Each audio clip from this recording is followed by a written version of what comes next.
Oftentimes, communication can be hampered by barriers that we may not even understand as leaders. Welcome, everybody, to the Leaders Leading Leaders podcast. Welcome, everybody, to the Leaders Leading Leaders podcast. I am your host, John Espinosa. Thank you all for joining me today. You would do a huge favor if you click on that subscribe button. I've been in the leadership business for 15 plus years, mentoring and coaching leaders, developing training for leaders, and walking right beside leaders as we get others to where they're going. And that starts with you, the leader. Communication. We're on this theme of communication this season. And one of the questions that I get are, how do we overcome barriers? And we're going to have a podcast that talks specifically about some barriers. But this one I wanted to focus on overcoming those barriers. And a lot of times when we communicate, it is on our terms as leaders. We got to think of it in a way, communication being a two-way street. We don't want to catch an employee off guard.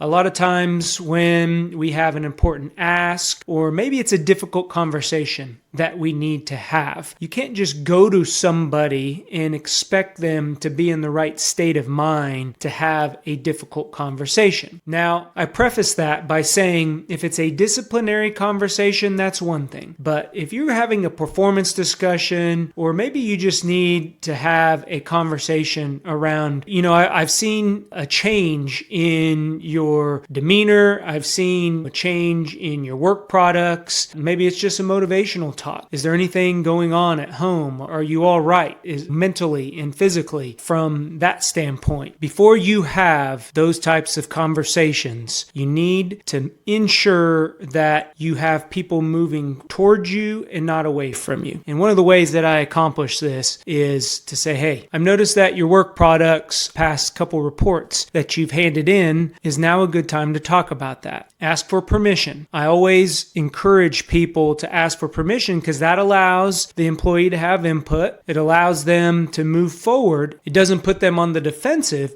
So now you can have an open conversation around that particular topic, especially when it may do with a performance discussion. So that's the first tip that you can use. The second one is clear language. And this is where feedback comes into. I always talk about be concise and be clear with your feedback. Don't talk around the topic. I make this mistake all the time, and I'm working with coaches to get better at being more clear and direct and to the point. But this could also mean when I say you are not doing well, you are not performing well, that you need to clarify that. You need to be very clear about what well means. That could mean a lot of things. Maybe it's not you showing up on time, not putting in enough work hours, reports or the products, your effort isn't there. So be very clear, and that will help overcome the obstacle of that employee going, well, what is John talking about? He says I'm not doing well. What does that mean?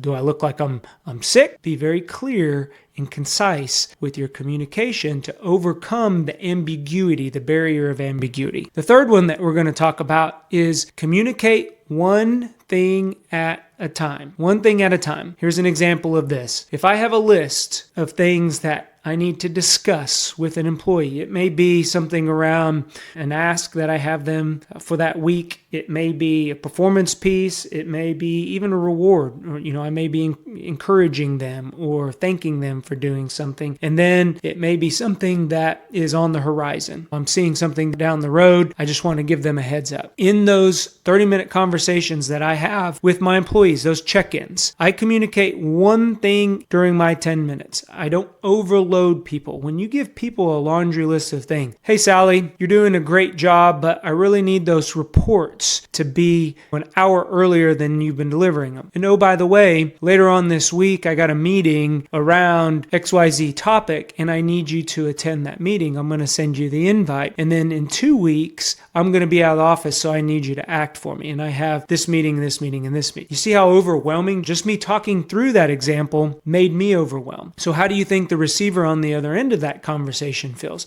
So just one thing at a time. And this is where you're going to know your team. You're going to have to know the individuals on your team. They may be able to take 1, 2, or 3 things at a time. But for the most part, I try to stick to one thing, and then I'll come back maybe a couple hours later, ask again, hey, do you have a minute to talk? I got something I want to run by you. Ask for that permission and invites them into the conversation, or you can even be more clear about that. Hey, do you have a minute? I want to talk to you about that report that you sent me over today. Gives them a heads up about what you're going to talk about so they know they can pull it up if they want. It invites them in. You're welcoming, and now you can get on with the conversation about that one thing. Don't bring up another thing if you told them that you're going to talk about the report. Don't, again, bring up another thing about their leave or their vacation that they've put in.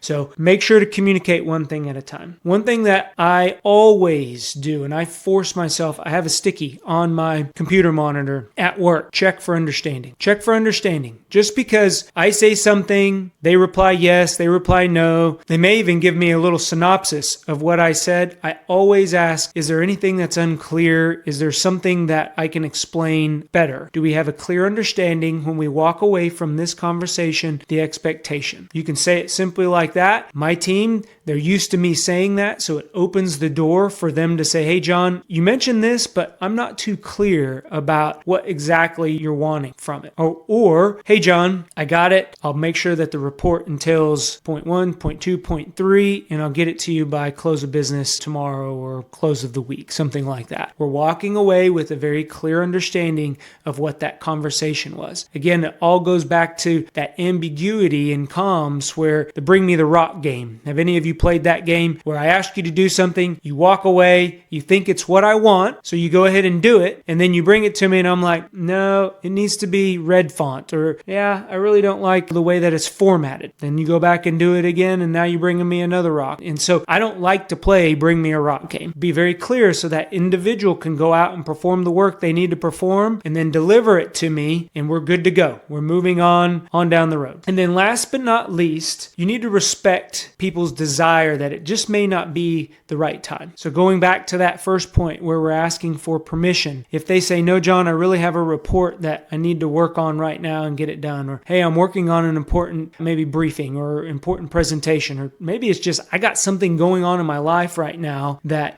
I got to handle this first, and then I'll get back to doing, or we can get back to having that conversation that you want to have. Respect that. Respect their desire. Sometimes as leaders, we're very forward. We get task oriented. Maybe we got a whole to-do list and I'm trying to check things off. So as a leader, I'm going down that list. I'm calling Dan, then I'm calling Susie, then I'm calling Barbara. And I'm checking off this list when you get to Susie, and Susie's like, hey, John, I'm a little busy right now. I'm like, got to get that checked off my list, right? Respect their busyness. It may not be they just don't want to talk to you. Maybe their cup is overfilling with things right now and they can't take on one more thing. And I don't want to give them or have that conversation right then because they're not going to remember anything because their mind's probably someplace else anyways. So respect people's desire that it may not be a good time to communicate. So let's cover those 5 one more time. 1, ask for permission. Is this a good time to talk about whatever topic that you need to talk to them about? 2, make sure that we're very clear in the language that we are using. Define those words. Don't use absolutes. That's the other, I think, point that I was going to make there is don't say always, don't say never. Those types of absolutes make people think, well, I always do that, or I never get that done. And then they start having that self-fulfilling prophecy. So use clear language,